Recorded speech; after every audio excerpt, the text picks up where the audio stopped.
listen carefully. You are not stuck because of your circumstances. You are not stuck because of your past. You are not stuck because of the economy, your upbringing, the people who hurt you, the opportunities that did not come, the doors that did not open, or the timing that was never quite right.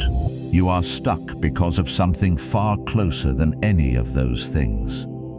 Something you carry with you into every room you enter, every decision you face, every morning you wake up and feel the weight of another day that looks exactly like the one before it. You are stuck because of your own mind. And until you understand that, nothing changes. Not one single thing. This is the truth that is hardest to hear and most important to accept. That the prison you are living in was not built by someone else. That the walls around your potential were not constructed by your circumstances or your history or your bad luck. They were built thought by thought, habit by habit, choice by choice, over years of patterns you never examined, and beliefs you never questioned, and comfort you never pushed past. And because you built them, because they are made of your own thinking and your own behavior, you and only you have the power to take them down. But here is what makes this so difficult. The mind that built the prison is the same mind you are trying to use to escape it. You cannot think your way out of a thinking problem using the same thinking that created it. You need something different. You need a framework, a philosophy, a set of tools sharp enough to cut through the mental patterns that have kept you exactly where you are, while the life you actually want stays just out of reach, close enough to see, far enough to make you wonder if it will ever be real. The Stoics had those tools.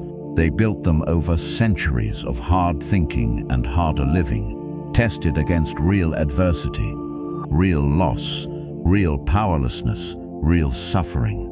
Men like Marcus Aurelius, who ruled the most powerful empire in the world while battling internal war after internal war between who he was and who he was trying to become.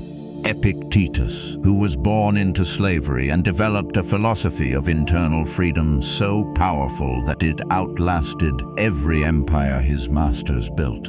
Seneca, who faced exile, poverty, and eventual death with a clarity and composure that most people never find in a lifetime of comfort.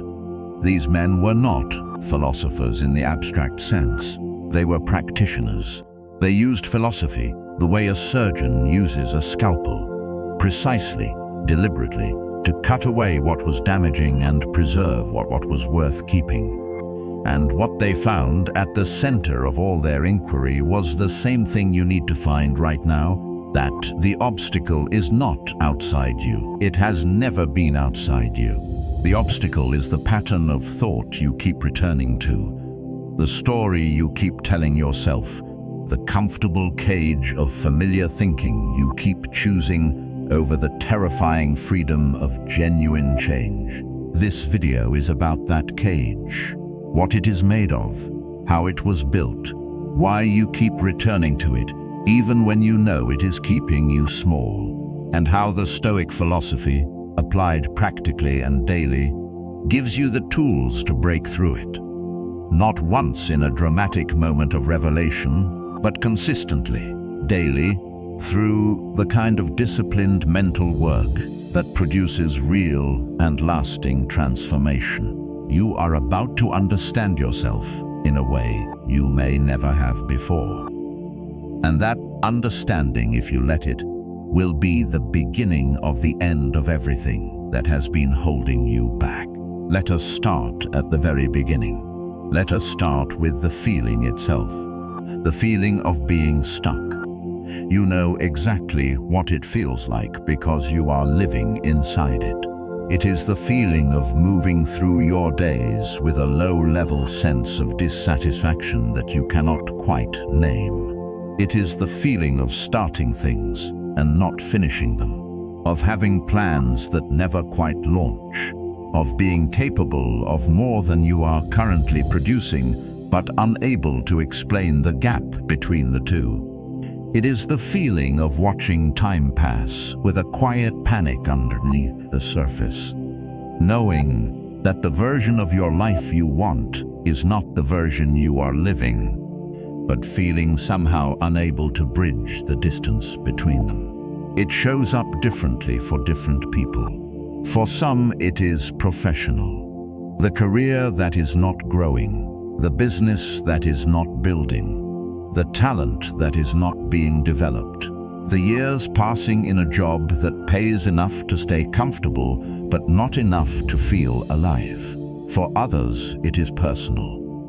The relationships that never go deep, the loneliness that lives underneath a busy social life, the feeling of being surrounded by people and still profoundly unseen. For others, it is internal. The anxiety that lives in the background of everything. The self-doubt that shows up every time an opportunity arrives. The voice that whispers, "Not yet, not now, not you," every time the possibility of real change presents itself. Whatever form it takes in your life, the feeling underneath it is the same. It is the feeling of a life that is happening to you, rather than being built by you. Of being a passenger in your own story, of watching yourself from a slight distance, wanting to intervene, wanting to redirect, but somehow unable to close the gap between the watcher and the one being watched. The Stoics would not be surprised by this feeling. They would recognize it immediately, not as a personal failing unique to you, but as the natural result of a mind that has not yet been trained. A mind that is running on default settings, following the path of least resistance, choosing the known over the unknown and the comfortable over the necessary. They would tell you that every human being who has not done the work of philosophy, which is to say, the work of examining and directing their own thinking, lives in some version of this fog, moved by impulse rather than reason, shaped by habit rather than intention, defined by their history rather than their daily choice.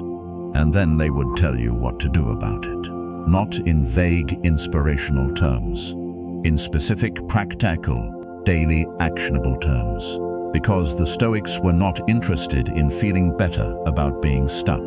They were interested in actually getting unstuck. And the path they laid out, refined over centuries, is still the most effective map for that journey that has ever been written. Let us walk it together. The first Stoic lesson on breaking free from your own mind is this: you must separate what is within your control from what is not, and you must stop spending your energy on the wrong category. This is the most fundamental teaching in all of Stoic philosophy. Epictetus called it the dichotomy of control, and he considered it the beginning of all wisdom. Some things are up to us, he said, and some things are not up to us. And the source of almost all human suffering, all anxiety, all frustration, all feeling of stuckness, is the failure to know the difference. Think about where your mental energy goes in an average day. How much of it goes toward things you cannot control? What other people think of you, how the economy is moving, whether someone will respond the way you need them to, what your past looked like, and whether it will define your future, how long things are taking, whether the timing is right, whether the conditions are favorable, whether the universe has decided that it is your turn yet.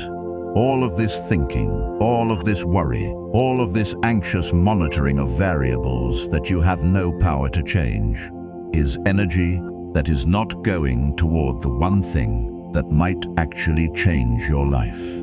Your own choices, your own daily actions, your own habits and thoughts and responses and efforts, the things that are actually within your control. This is not a small distinction, it is everything. Because the mind has a limited amount of energy, And every unit of that energy that goes toward what you cannot control is a unit that is not going toward what you can. The man who spends his mornings worrying about whether people will receive his work well has less energy for the work itself. The man who spends his afternoons in anxious comparison with people who are further along has less energy for the steps that would take him further himself. The man who lies awake reviewing the past with the desperate wish that it had been different has less energy for the morning that will actually determine his future. You are leaking power constantly through the cracks of misplaced attention. And the way to stop the leak is not to try harder or want more or push with greater intensity. It is to redirect deliberately, daily, every time you catch yourself spending mental energy on what you cannot change, to bring that energy back to what you can. What can you control? Your effort, your attention, your response to what happens to you. The time you wake up, what you put in your body, whether you move it today, what you read, what you think about, whether you keep your word to yourself, whether you take the next step in the direction you have chosen, even when you do not feel like it. These are the levers.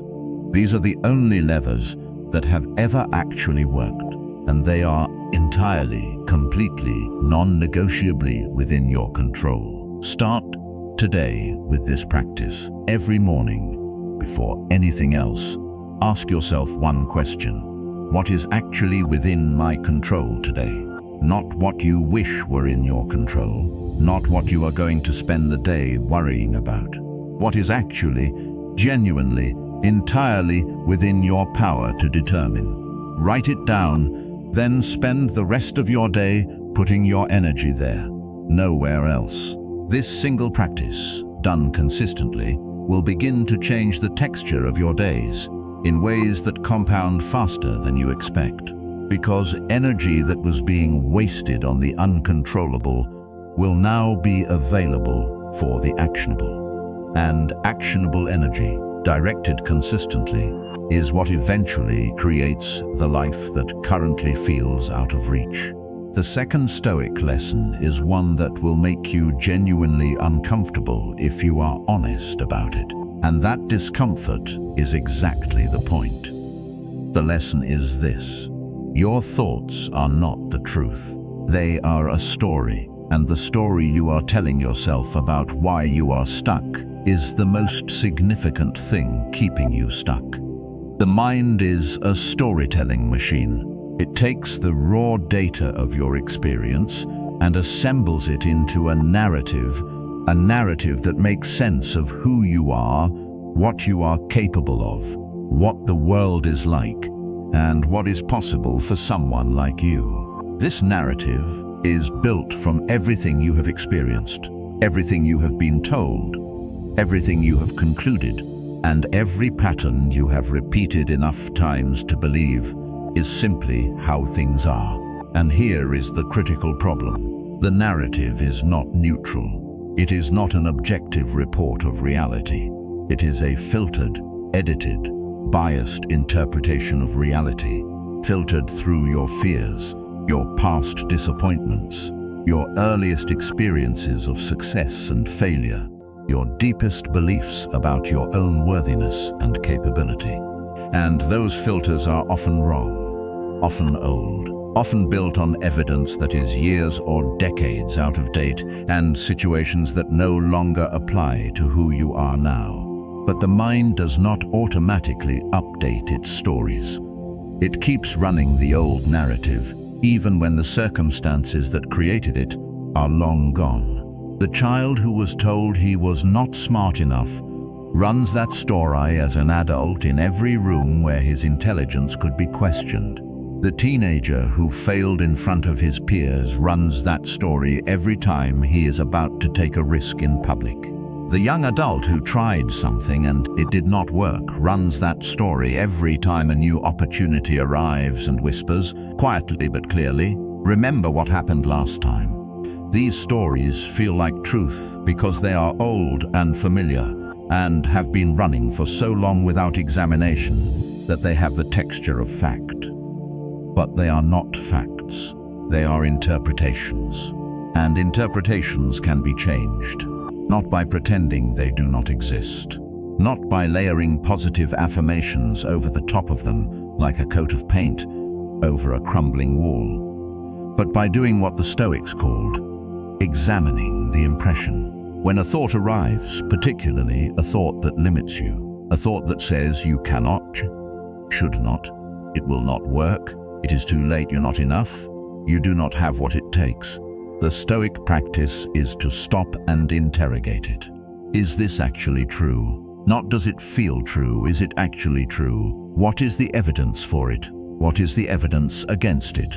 If a trusted friend told you this thought about themselves, what would you say to them?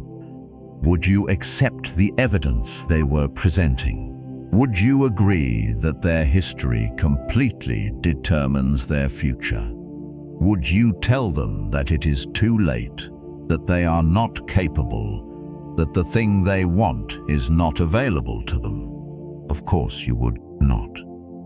Because from the outside, the limitations the mind imposes on itself are almost always obviously disproportionate to the actual situation. The tragedy is that the person inside the story cannot see it from the outside. They are too close to it. It feels too real. The feeling of stuckness confirms the story. The story confirms the stuckness, and the loop closes. Breaking it requires the discipline of examining every thought that limits you with the same honest, rigorous, fair-minded inquiry you would bring to any other claim that someone was asking you to believe. You would not believe something about the external world just because it felt true. Apply the same standard to the stories you tell yourself about who you are and what is possible. This is not comfortable work. It requires looking at beliefs you have been defending for years and being willing to discover that they were never as solid as they felt. It requires the humility to say, I have been wrong about myself in ways that have cost me real time and real opportunity. It requires the courage to update the story even when the old one is more familiar and the new one has not yet been proven. But this is the work. This is what breaking free from your own mind actually looks like. Not a dramatic moment of revelation, not a single conversation or book or video that changes everything overnight. The daily, patient, honest practice of examining the thoughts that limit you, questioning their authority, and choosing every single day to act from a truer story than the one your fears have been writing. The third Stoic lesson is about the role of discomfort in your freedom, and it is perhaps the most direct answer to why you feel stuck that exists. You feel stuck because you have made a deal with comfort, a quiet, uncelebrated, deeply consequential deal that says, I will not try the thing that might not work. I will not pursue the thing that might embarrass me. I will not step into the version of my life that I actually want, because the gap between here and there is filled with uncertainty, and uncertainty is uncomfortable. And I have gotten very good at avoiding discomfort. This deal did not happen all at once. It was made in small increments, in the 100 small moments across your life, when the uncomfortable thing was available to you, and you chose the easy thing instead. When you could have said yes and said not yet. When you could have started and chose to plan instead. When you could have spoken up and stayed quiet out of fear. When you could have taken the risk and talked yourself out of it with logic that sounded reasonable, but was really just comfort, dressed in the language of strategy. Each of those small choices was a vote. A vote for the version of you that stays safe over the version of you that grows. And votes compound the same way habits do. After enough of them, the comfortable path is so worn and the uncomfortable path so overgrown that choosing the hard thing feels not just difficult, but almost unnatural. Like you have lost the capacity for it. Like it was available to you once but is no longer accessible. It is still accessible. It has always been accessible. But you have to be willing to push through the overgrowth to get back to it. And the only tool that can do that is the willingness to be uncomfortable, deliberately, repeatedly, in the service of the life you actually want. The Stoics practiced discomfort as a discipline. They called it voluntary hardship. Marcus Aurelius wore simple clothing when he could wear the finest in the world. Seneca periodically chose poverty over his extraordinary wealth, sleeping on a simple mat, eating simple food, wearing rough clothing, not because he had to, but because he wanted to know that his peace did not depend on his comfort. Epictetus, who had experienced involuntary hardship as a slave, taught that the man who cannot endure discomfort is a slave, regardless of his legal status. That the only real freedom is the freedom from the tyranny of your own need for ease. This is not about suffering for its own sake. This is about training. Every time you choose the uncomfortable thing deliberately, you are training your nervous system to understand that discomfort is not dangerous, that the gap between how things are and how you want them to be is navigable, that the hard path does not kill you, it builds you. And a man who knows this, who has proven it to himself, through repeated experience of choosing hard things and surviving them, is a man who is no longer stopped by the prospect of difficulty. Because difficulty is no longer the threat it once was. It has been reduced through repeated exposure to something it actually is. A sensation, a temporary feeling, a passing state of the body and mind that carries no real danger and no real permanence. Start small. Not because small is the goal, but because the muscle must be built before the heavy weight is possible. Today, do one uncomfortable thing that you have been avoiding.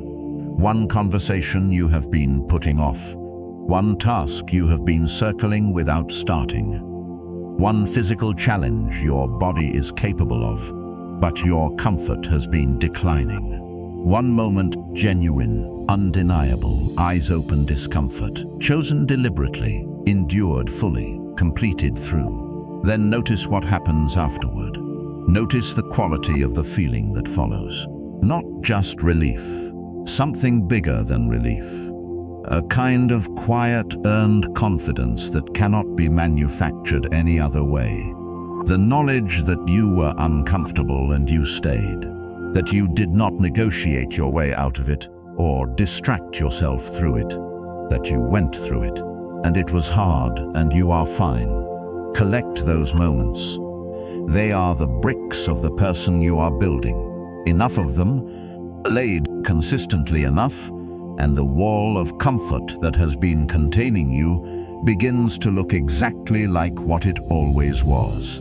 Not protection, a prison, one that you have always had the power to walk out of. The fourth Stoic lesson is about the identity trap, and this one is subtle, which is why it is so effective at keeping people stuck without them ever realizing what is actually happening.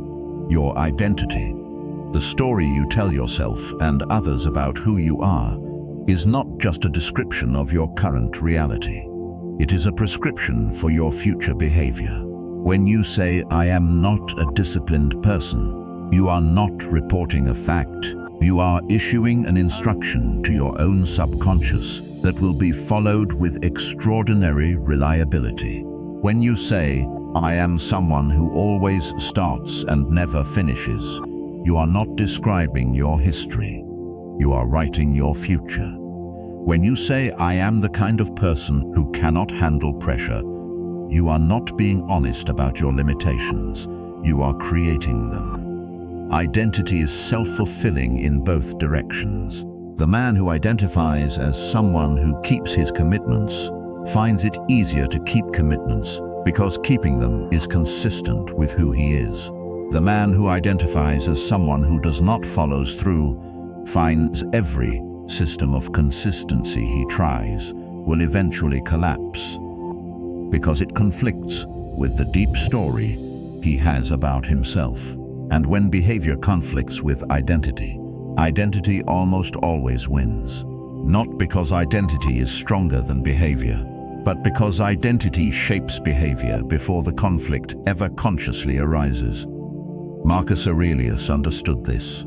He wrote constantly in his journal about the kind of man he was trying to become, not as wishful thinking, but as active identity construction. He was literally writing a new story about himself, day after day, in the private pages of a journal he never intended to publish, reinforcing through repetition the identity of the man he was choosing to be. The just man, the patient man, the rational man, the man who served the many rather than the comfort of the one. He was not born those things. He chose them every day through the deliberate act of writing himself into being. You have the same power. Right now, not eventually. Not after you have earned the right to it through some sufficient accumulation of proof. Right now, today, you can begin writing a new identity story, not by pretending you are already the finished version, but by claiming the direction, by saying, I am becoming a person who follows through. I am becoming a person who does the hard thing. I am becoming a person who shows up consistently in the direction of the life I have chosen. This language matters. Becoming rather than being, because the brain does not reject becoming the way it rejects sudden claims about being. If you have spent years identifying as undisciplined, and you wake up tomorrow and tell yourself you are disciplined, the brain will push back. It has too much evidence against the claim. But if you tell yourself you are becoming disciplined, you have introduced a direction rather than a destination. And directions are harder to argue with than destinations. You can always take one more step in a direction. The step does not require you to be at the destination yet. Take that step today, in the direction of the identity you are building. And tomorrow, and the day after. Not waiting until you feel like the finished version before you claim the direction. Claiming the direction is what creates the feeling, not the other way around. The fifth Stoic lesson is about the enemy that lives inside every goal you have ever set for yourself and every change you have ever tried to make. That enemy has many names: resistance, procrastination, avoidance, self-sabotage. But underneath all of those names is a single thing: fear. Specifically, the fear of what it will mean if you actually try and it does not work. Because trying and failing is one thing. Most people have enough distance from their failures to manage the story around them. The timing was wrong. I was not ready. The circumstances were against me. I will try again when things are different. These are the stories that protect the ego from the alternative explanation, which is that I tried my best and it was not enough, and now I have to reckon with what that means about me. So instead of trying and potentially arriving at that reckoning, many men choose something more comfortable and far more destructive. They choose to live in the permanent state of about to start, about to get serious, about to make the change, about to launch the thing, perpetually in preparation for a beginning that never quite arrives. And in this state of eternal preparation, the ego is perfectly protected. You cannot fail at something you have not yet started. You cannot be rejected by something you have not yet offered. You cannot discover your limits if you never approach them. But you also cannot build anything. You cannot grow. You cannot become. You cannot live the life that is available to you if you spend all of your time preparing to live it rather than actually doing so. The Stoics were ruthless about this. Seneca wrote that we suffer more in imagination than in reality, that the anticipation of pain is almost always worse than the pain itself, that the scenarios the mind creates about what might go wrong are consistently more terrible than what actually goes wrong, and that the man who lets imagined suffering prevent real action is not being cautious.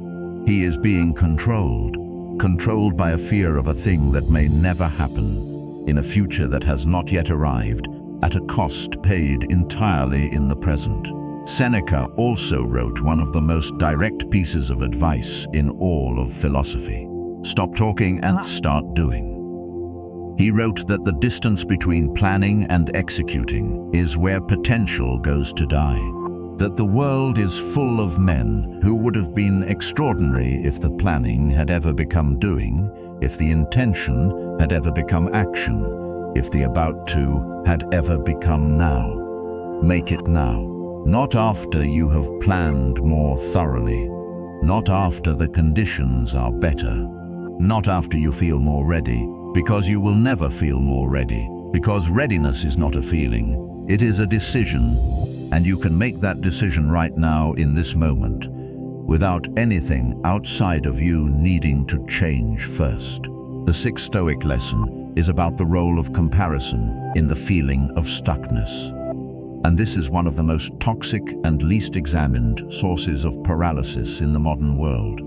Because we live in a time of unprecedented exposure to other people's highlight reels, to the curated, filtered, strategically presented best moments of other people's lives, presented to us in a continuous stream that never stops, never sleeps, and is always available the moment we reach for the phone.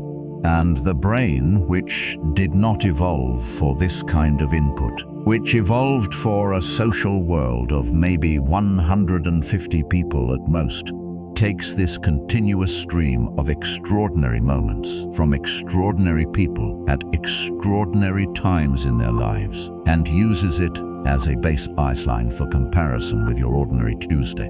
And you lose, not because you are actually behind, but because you are comparing your whole life, including all the parts nobody sees, to everyone else's highlight reel, including all the parts they deliberately hide. Marcus Aurelius wrote that you have power over your mind, not outside events.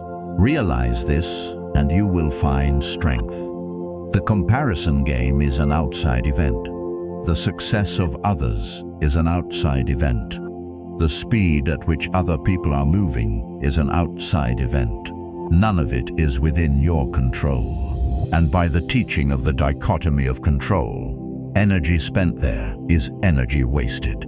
Every minute you spend measuring yourself against someone else's progress is a minute you are not spending building your own. But beyond the waste of energy, comparison does something more damaging. It corrupts your sense of direction, because when you are navigating towards someone else's destination rather than your own, you will always be off course. The life you actually want is specific to you. It is shaped by your values, your history, your strengths, your desires. It looks nothing like the life in the highlight reel you have been unconsciously using as your target. And chasing a destination that was never yours is how people spend entire decades arriving somewhere they never actually wanted to be, and wondering why the arrival feels so empty. Stop looking at what other people are building and go deeper into what you are building. Not because other people's success is threatening or bad or something to avoid seeing, but because your attention is your most finite resource, and every unit of it that goes outward is a unit that is not going inward toward the work. And the work, your work, the specific directed, daily effort toward the specific life you have chosen is the only thing that will eventually produce the result you actually want. The seventh Stoic lesson is about what happens in the morning. The first hour, the first decisions, the first thoughts you allow to take root before the day has begun to pull you in its many directions. And this lesson is critical because the morning is where the tone of everything is set, not in a mystical or abstract sense, in a completely practical, observable, daily sense. The way you begin a day determines the mental state you carry into it. A morning of reactive consumption, checking messages before your own intentions are clear, scrolling before your own thinking, has had a chance to wake up. Allowing other people's urgency to become your first priority. Before you have decided what your own priorities are, that morning produces a day of reactive drift, of feeling pulled rather than directed, of ending the evening with the low-grade frustration of another day that passed without the things that matter most being addressed. The Stoics were morning people in the most serious sense. Marcus Aurelius began each day with philosophy, with the deliberate examination of what kind of man he intended to be today, what challenges might come, how he would respond to them with virtue rather than impulse. He did not wait for the day to tell him who he was going to be. He decided before the day began, and then moved through it with that decision as his anchor. Epictetus taught that the morning is the most important philosophical moment of the day, that the first thoughts you entertain set the frame through which everything that follows is interpreted, that a morning given to clarity and intention produces a fundamentally different day than a morning given over to reaction and drift, even if the external events of those 2 days are identical. Build a morning that belongs to you.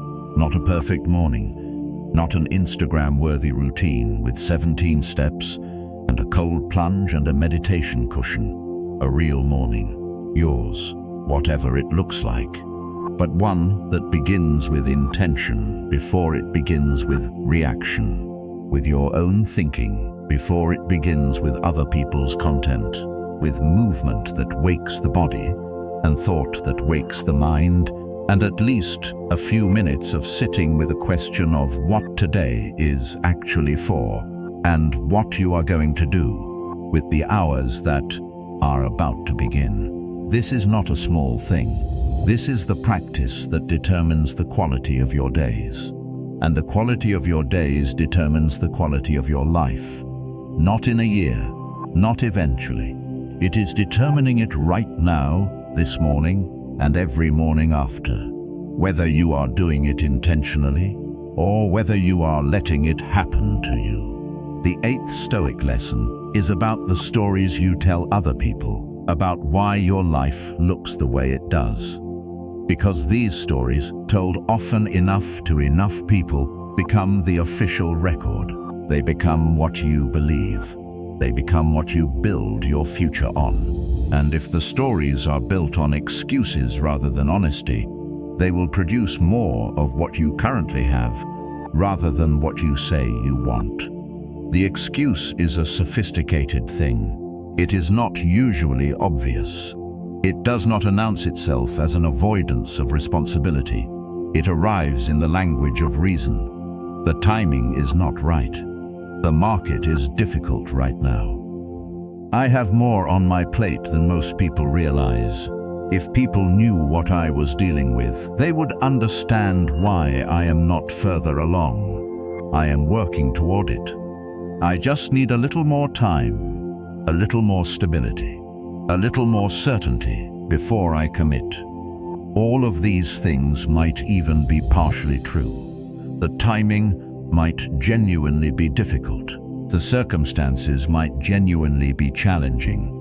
But here is what the Stoics understood about excuses that most people spend their whole lives not understanding. The truth of an excuse and the usefulness of it are two completely different things. Something can be true and still be a cage.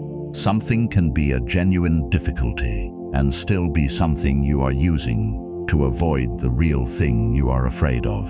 The question is not whether your reason is valid. The question is whether it is serving you or protecting you from the discomfort of full responsibility. Full responsibility is terrifying, because full responsibility means that what your life looks like right now is, to a meaningful and significant degree, a result of your own choices, your own patterns, your own defaults, your own defaults.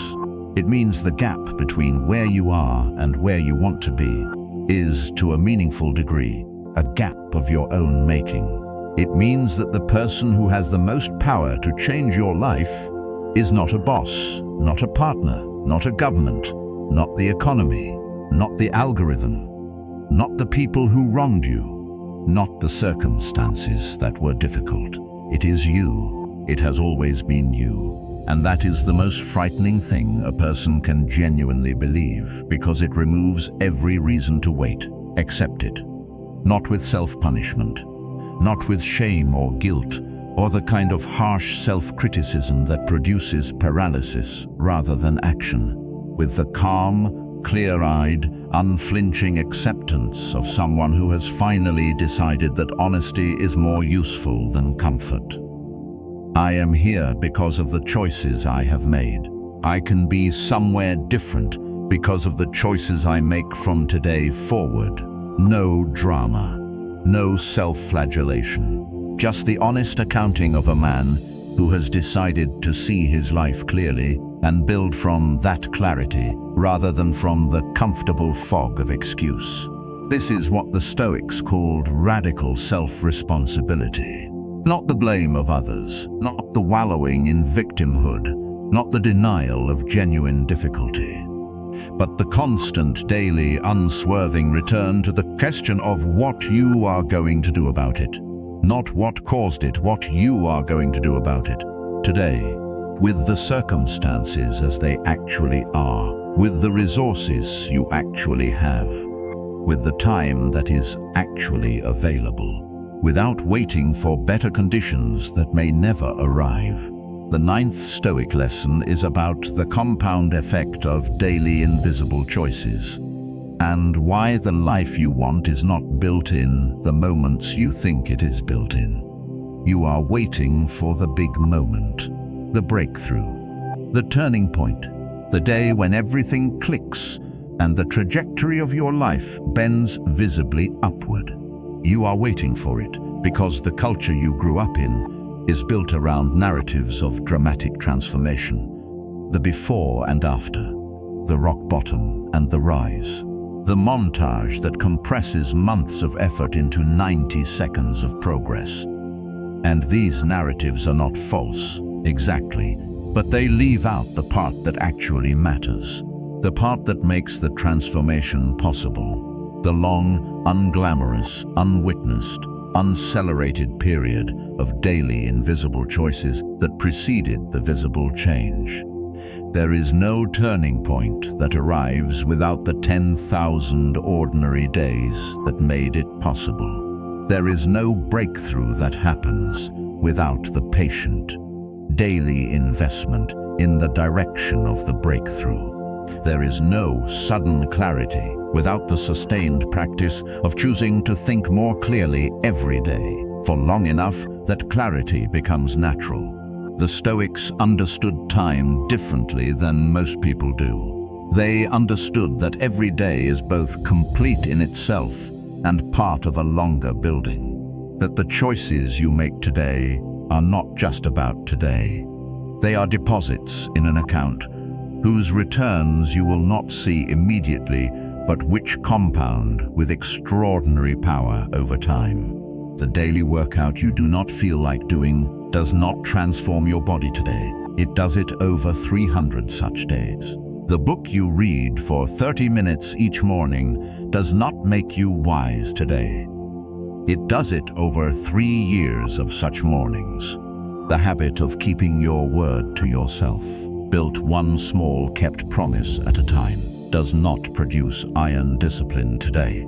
It does it over 1,000 such moments, accumulated quietly, invisibly, in the ordinary daily life that nobody is watching or applauding. This is why most people stay stuck, not because they are incapable of change, but because they quit before the compound interest pays out. They start something, maintain it for a week or a month, do not yet see the dramatic results they were expecting, and conclude that it is not working. And in the moment of quitting, they do not experience the cost immediately. It feels like nothing, like just stopping one thing, but the cost is enormous, invisible, and compounding in the opposite direction. Every day you do not do the thing is a day the account is not growing. Worse, it is a day you are reinforcing the identity of someone who starts and stops, someone who tries and quits, someone who was going to change but did not. Stay in it. Not for the immediate result, for the compound effect of the accumulated days. Trust, not blindly, but based on the simple mathematics of consistency, that enough days of moving in the right direction will eventually produce a life that is moving in the right direction, because it will. It has to. That is not optimism, it is arithmetic. The 10th Stoic lesson, the one that brings every other lesson home, is this: you will never feel ready. The version of you that is ready is not waiting for you somewhere in the future. It is built here in the present, by the person who decides to act without feeling ready. And every day you wait to feel ready is another day. The gap between where you are and where you want to be stays exactly the same. There is a version of this truth in almost every Stoic thinker who ever wrote. Seneca said it most directly: we are more often frightened than hurt, and we suffer more in imagination than in reality. He said that the procrastinator's life is empty, incomplete, full of postponement. He said that while we are postponing, life speeds by. Life is speeding by right now. While you are watching this video, while you are processing this information, while you are thinking about how you will start once the time is better, or the mood is right, or the plan is clearer, life is moving. Time is moving. The people who are building the lives you admire are not more talented than you. They are not more ready than you. They started without feeling ready, and they stayed without needing certainty, and they built without waiting for permission. And now they have what you are watching from a distance, and wondering when it will be your turn. It is your turn. It has always been your turn. The only thing that has ever been in the way is the story that it is not. The story that you are not ready. The story that the time is not right. The story that there is something you need before you can begin. You have everything you need to begin. Right now, not tomorrow. Not after this video ends and you have had time to think about it. Right now. In the next 10 minutes of your life, you can take one step in the direction of the life you want. One small step, one email sent, one page written, one workout started, one hard conversation initiated, one plan committed to paper, one excuse released, one moment of choosing the hard thing over the easy thing. That step will not transform your life today, but it will do something more important than transformation today. It will break the pattern. It will interrupt the loop. It will insert one moment of choosing differently into a sequence of days that have been going the way they have been going, because nothing has yet made them go differently. You are that something. You, choosing differently, in this moment, in the next 10 minutes, in the rest of today, in the day that follows. You are the interruption that your life has been waiting for. Not a person, not a circumstance, not a piece of information you have not yet encountered. You already know enough. You have always known enough. The Stoics knew this about human beings, that wisdom is not the problem. Willingness is the problem. The willingness to do what you already know needs to be done even when doing it is uncomfortable, even when the result is not yet visible, even when nobody else is watching and nobody else will know. Be willing today, right now, because the life that feels out of reach, the version of you that feels like a future person you are not yet allowed to be, is not out of reach. It is one decision away, one consistent decision made daily, without the need for applause or results or proof that it is working. It is working, even when it does not feel like it. The compound effect is happening. The identity is shifting. The man you are becoming is being built in the invisible moments. In the moments of choosing discipline over comfort. In the moments of examining your thoughts rather than obeying them. In the moments of sitting with discomfort rather than running from it. In the moments of taking responsibility rather than reaching for the excuse. In the ordinary, unremarkable, unwitnessed daily choices that nobody sees and that build everything. This is what freedom looks like. Not the dramatic prison break, not the sudden liberation. The daily practice of choosing your own mind over the mind that has been running on default. The daily practice of directing your attention, your energy, your effort toward what you can actually control and releasing everything else with the clean hands of a man who has finally understood where his power actually lives. You feel stuck, but you are not stuck.